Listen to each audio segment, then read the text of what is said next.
Me today. This is Kathy Bedell with MyStampingSpot.com. I'm here today to show you the In the Wild suite. So Marilyn, Jeannie, and I, we paired up and we all picked different suites. And I'm not going to lie, this was my least favorite suite in the catalog until I started really working with it. And it's great for men's cards, great for kids. Oops, sorry, didn't mean to bump the camera. Anyway, we'll try to get through this really quickly. This is the stamp set, Wild Cats. I do love some of these phrases. There for you always. That's a great one. Thanks, you're the beast. Have a wild birthday. Hello, you are fierce. These cats can be tigers and jaguars. They've got the little stripes, the little jaguar spots. Then there is the 3D embossing folder that goes with it called Animal Print. Also love this. I used it on one of the cards. The DSP is called In the Wild. Now, I apologize. Mine is very chopped up. But as you can see, look at that. How gorgeous is that? I think I know some women that own pants that look like that. This is great background paper. All the animals. Again, beautiful background paper. Now, the die cuts do cut some of these, and I'll show you the die cuts after. And those that can't be cut with die cuts can easily be trimmed apart with your paper snips. So you get 2 pieces of each design in your packet. Look at these cheetahs. How gorgeous are those? With the cheetah print on the back. This is my favorite. I don't know, it kind of looks like lily pads to me, although, you know, it's in the wild. I don't think it's supposed to be lily pads, but I love that. Some more cheetahs, and then this beautiful Aztec design in the back. So, let's get to work. I'm going to show you some things. First, let me show you the dies that goes with the set. Oh, look, see, I stamped out an extra one. This die goes to this beautiful trimming, and it's also in the DSP. These 2 are in the DSP, as well as cutting out the actual stamped images. And it's got some great greenery background things going on here. All right. Let me show you what I've made with it. This is the simplest card I can make. We'll start out super simple. It's just the DSP. It's laid on Cajun Craze and then on black, and this isn't even die cut. I just cut this with the paper trimmer. You don't get much more simple than that. This one, I hope you can see it. It's using the embossing folder, the new embossing folder. How great is that? And again, I just die cut the DSP here and here. This is just a punch, strip of DSP, super simple. Okay, this one I actually did for a card club, an online card club that I have. These kits will be going out to people in the card club. They will get all the pieces die cut. All they need to do is add the stamp and some adhesive. These are the adhesive back sequins. I think they're called Artistry adhesive back sequins. So the DSP makes the cards super easy. They come together very easily. Okay, this is my wow card. This I actually cased out of the catalog. Now mine is a little different, but I stamped these images and cut them out. The greenery here is all dies. This is just stamped. These colors are Crushed Curry, Calypso Coral, and Cajun Craze.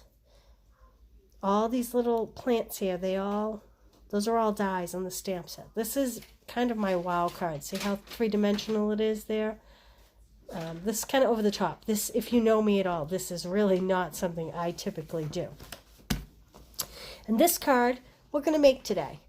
Mostly I'm choosing this one to make today because I'm going to show you how to line the stripes up with the stamp. So we're going to start this one from scratch. I'm going to put these over to the side so they're not in the way. We're going to start with a piece of Evening Evergreen. This may be my favorite in color. And score once, cut once. So I'm going to score at 4 1/4.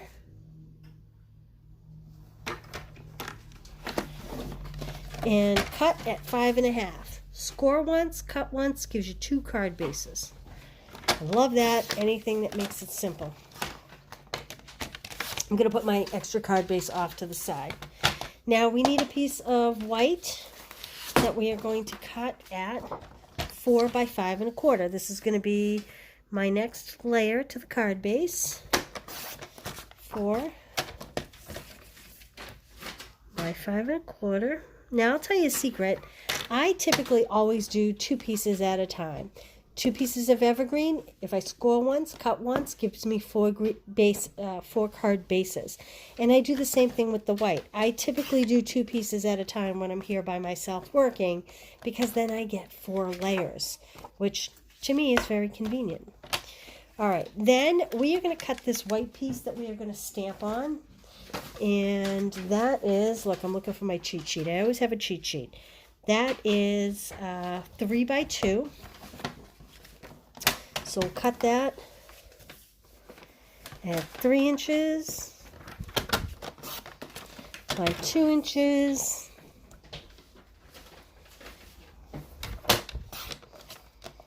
And then I just need the piece of evergreen for around the edge, which will be, I always do a 1/4 inch border. Well, I guess I don't always do it, but in this case I did a 1/4 inch border, so it's 3 1/4 by 2 1/4.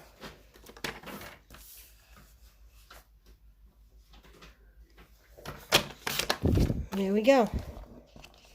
Then we just need the DSP layer. So that is going to be the width of the white, which is 5 1/4.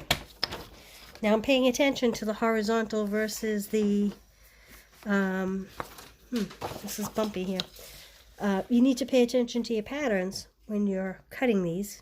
You want to make sure if your pattern is vertical or horizontal, you're paying attention to that. I know this because I've messed that up plenty of times. So it's 4, oh look, see, I already did it wrong.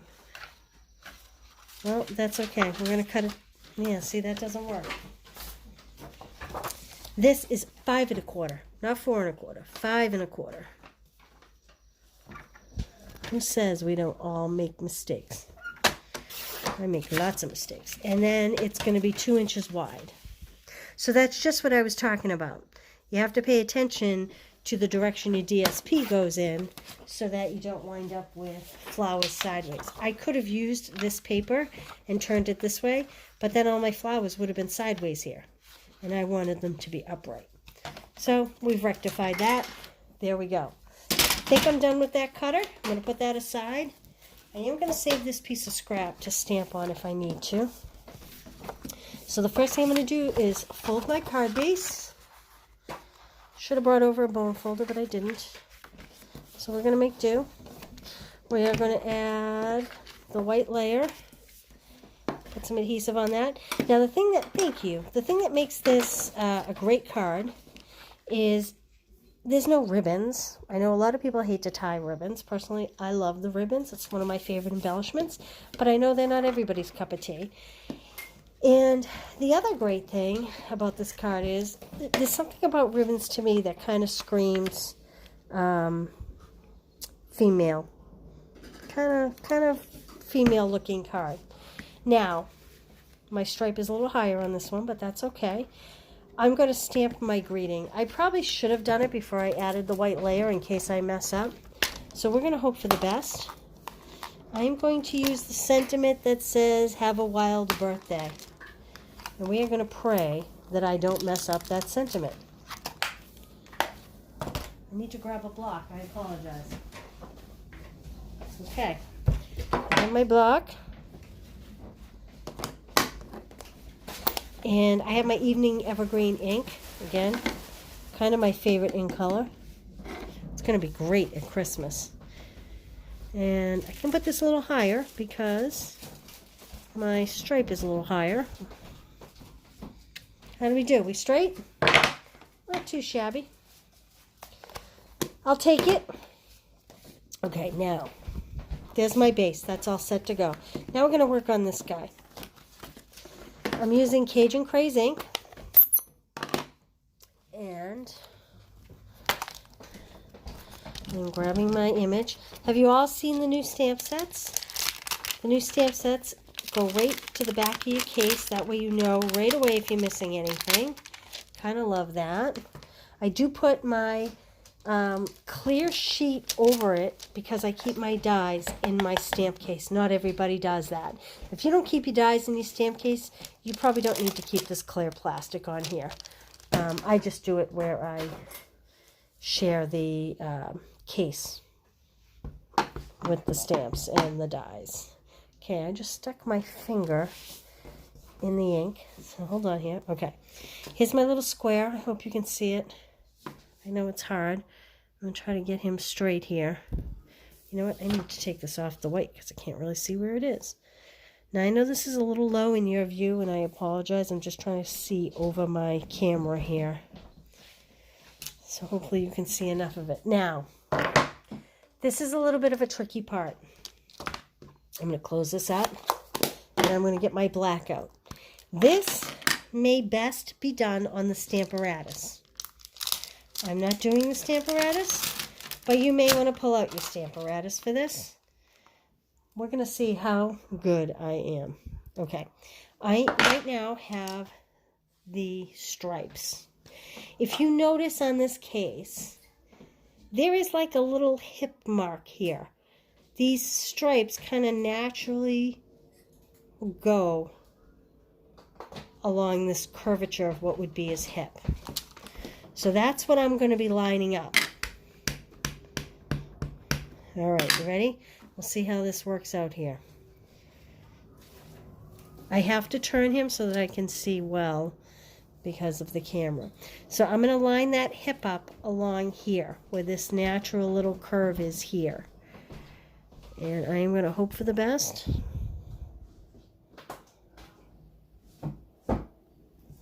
Again, the Stamparatus probably would be very useful here. All right. Not too bad. He's a little bit off, but he's livable. I will take it. Now, the head is a little more tricky. There are two heads on this. One is clearly the tiger, and the other is like a cheetah. I'm going to use the tiger one, unless we could use a cheetah head. Okay. Now, it's really difficult to see the image until you get ink on it. Once you get the ink on it, it's easier. Let me get some white so you can see. It's easier to see the definition of the ears and the head itself. So don't get all frustrated with the image until you have it inked up. Now I'm looking to take the black spot of his nose and put it in the white spot there, and then align his ears. That's how I have found the easiest way to do it. Doesn't mean it's the only way to do it. And again, here would be a great place for the Stamparatus. And I have to say, because I'm looking over the phone to do this, this may not line up perfectly. But we're going to give it a whirl. Not too bad. That's actually better than the body stripes. You see that? Okay, now, there is no stripes on his tail. No stamp lines up for the stripes on his tail. So you're going to want to take just a black Stampin' Write marker. And I just kind of added little stripes to my guy. Like that. And that's it. It's not a tremendously difficult stamp. You just have to have a little bit of patience. It's not always my strong point, but... So I'm just mounting that together. I'm going to throw some dimensionals on the back of this real quick. And we have a card. And we have a birthday card, a great man's birthday card. We all need more men's cards, right? Okay, well, if you enjoyed this, and if you like cards that are a little bit on the simpler side to do, which is what I tend to do, I invite you to come over to mystampingspot.com. I also invite you to check out My Stamping Spot on Facebook. Every Tuesday, I do 10-Minute Tuesday. I'm going to layer those like that. And 10-Minute Tuesday is a card, start to finish, just like I made today, where I do all the cutting, die cutting if necessary, stamping, put the whole thing together in 10 minutes. That's my thing, quick and easy. So join me at Facebook, look up My Stamping Spot, or go to mystampingspot.com. You can follow a link there. And thanks for joining me today. I hope you enjoyed this suite. This is In the Wild Suite. It's in the main catalog, pages 44 and 45. Thank you. Bye.